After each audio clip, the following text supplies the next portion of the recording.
Kalau kita mundur ke zaman sebelum Islam, dunia itu udah ribut duluan. Di A World Without Islam, Graham Fuller ngejelasin kalau Timur dan Barat udah sering adu kekuatan. Ada dua raksasa besar waktu itu. Kekaisaran Romawi di barat dan Persia Sasanid di timur. Mereka perang terus, bukan karena agama, tapi soal geopolitik. Rebutan wilayah strategis, kaya sumber daya, dan jadi penguasa jalur dagang penting. Islam tiba-tiba muncul di tengah konflik ini. Agama baru ini langsung jadi pemain baru yang ngeganti peta kekuasaan. Kaum Muslim di bawah kekhalifahan Umayyah dan Abbasiyah dengan cepat ngalahin Persia dan nguasain sebagian besar wilayah Romawi Timur.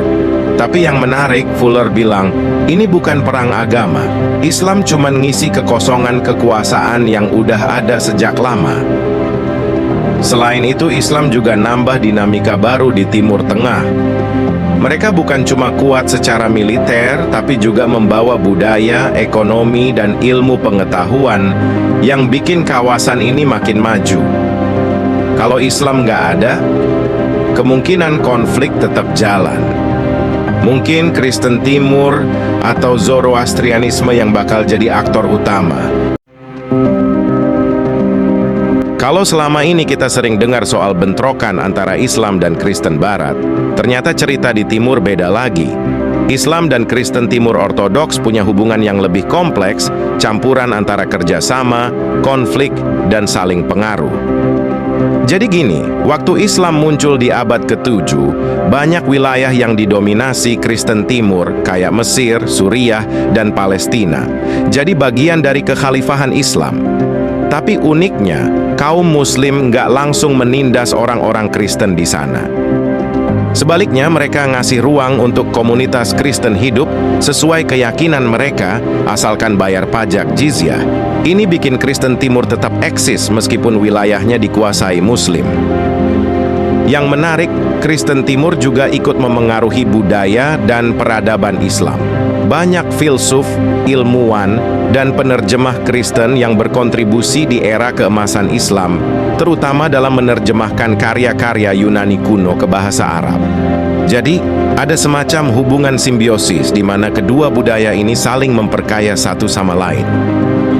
Tapi bukan berarti semuanya damai-damai aja. Ada juga momen-momen konflik, kayak ketika kekhalifahan mulai melemah atau ketika wilayah Kristen Timur diinvasi pasukan Muslim. Namun, Fuller menekankan bahwa konflik ini seringkali lebih dipicu oleh politik dan perebutan wilayah, bukan karena permusuhan agama semata. Fuller juga bilang, kalau Islam nggak pernah ada, wilayah ini mungkin tetap jadi ajang konflik antara Kristen Timur dan Barat. Bisa jadi, Kekaisaran Kristen Timur di Bizantium bakal lebih sering bentrok dengan Kristen Barat soal doktrin atau politik.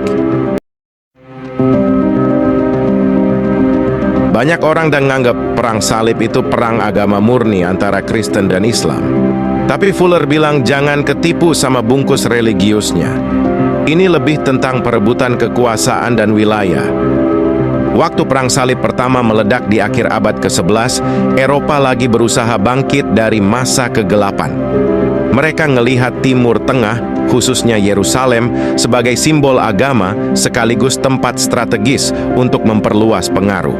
Maka, Paus Urban II manggil para ksatria Eropa buat membebaskan tanah suci dari kaum Muslim.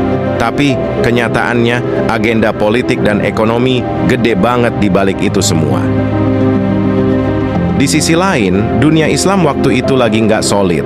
Kekhalifahan Abbasiyah di Baghdad udah melemah, sementara banyak wilayah Muslim dikuasai dinasti-dinasti kecil yang kadang lebih sibuk ribut sama sesama Muslim daripada lawan Eropa. Jadi, Perang Salib nggak cuma perang Kristen lawan Islam, tapi juga perang internal di kedua belah pihak. Fuller juga nunjukin kalau perang salib ini lebih dari sekadar konflik militer. Ini juga jadi ajang pertukaran budaya. Banyak ilmu pengetahuan, teknologi, dan gagasan timur yang dibawa balik ke Eropa lewat para tentara salib. Ironisnya, perang ini yang akhirnya bantu Eropa keluar dari kebodohan dan memulai Renaissance. Kalau Islam nggak ada, apakah perang salib tetap terjadi? Fuller bilang, kemungkinan besar iya, tapi bentuknya bakal beda. Mungkin Kristen Barat bakal bentrok sama Kristen Timur soal doktrin atau rebutan Yerusalem. Intinya, konflik ini lebih soal geopolitik dan simbol kekuasaan daripada agama semata. Salah satu babak paling kelam dalam sejarah dunia Muslim adalah kolonialisme. Setelah dunia Muslim pernah berjaya di masa kekhalifahan, semuanya mulai berubah waktu negara-negara Barat datang buat main kuasai wilayah. Kolonialisme nggak cuma soal ngambil tanah, tapi juga ngerusak struktur sosial, budaya, dan ekonomi di dunia Muslim.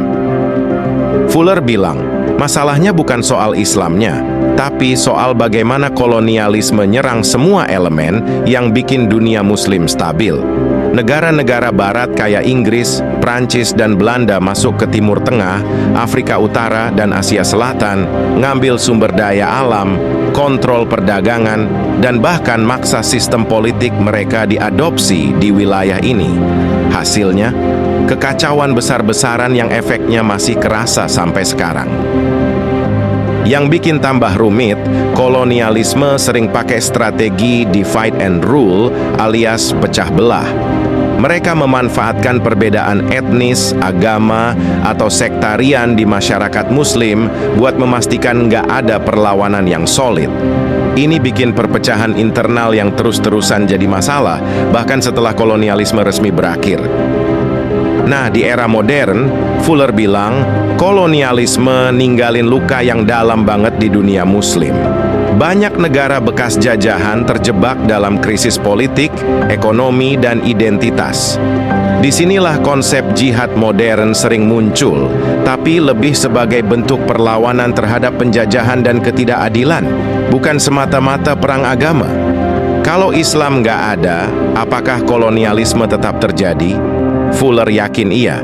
Timur Tengah dan wilayah Muslim tetap jadi target empuk karena posisi strategis dan kekayaan sumber daya mereka.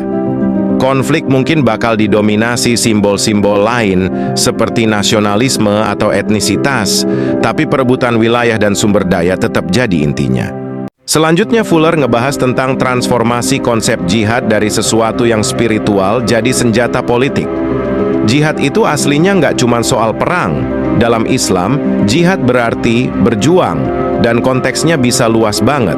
Mulai dari perjuangan melawan hawa nafsu, sampai membela diri dari serangan fisik. Tapi di era modern, makna jihad mulai berubah, terutama karena pengaruh kolonialisme dan geopolitik.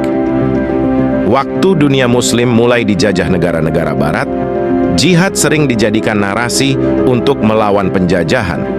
Ini bukan tentang perang agama, tapi lebih ke pembelaan atas tanah air, kebebasan, dan identitas yang dirampas. Jadi, jihad di sini bukan soal agama versus agama, tapi tentang melawan ketidakadilan struktural yang dibawa kolonialisme. Fuller juga bilang, di abad ke-20, jihad modern makin rumit. Konflik di Palestina, Afghanistan, dan tempat-tempat lain bikin narasi jihad berubah jadi bentuk perlawanan global terhadap dominasi Barat. Tapi masalahnya, di era ini juga muncul kelompok-kelompok ekstremis yang memelintir konsep jihad jadi alasan buat kekerasan.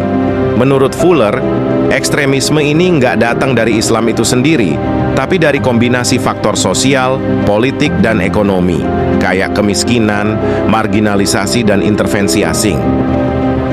Menariknya, Fuller percaya kalau Islam nggak ada, narasi perlawanan seperti ini bakal tetap muncul, tapi mungkin dengan simbol atau ideologi lain. Misalnya, bisa aja perjuangan dilandasi oleh nasionalisme, komunisme, atau ideologi lain yang relevan di masa itu. Intinya, perlawanan terhadap kekuasaan asing itu sifatnya universal, nggak peduli agamanya apa. Jadi kalau Islam nggak ada, apakah dunia bakal lebih damai? Sejarah nunjukin konflik itu lebih sering soal kekuasaan daripada agama. Blame geopolitics, not faith. Gimana menurut kamu? Tulis di kolom komentar dan jangan lupa subscribe buat bahas topik seru lainnya.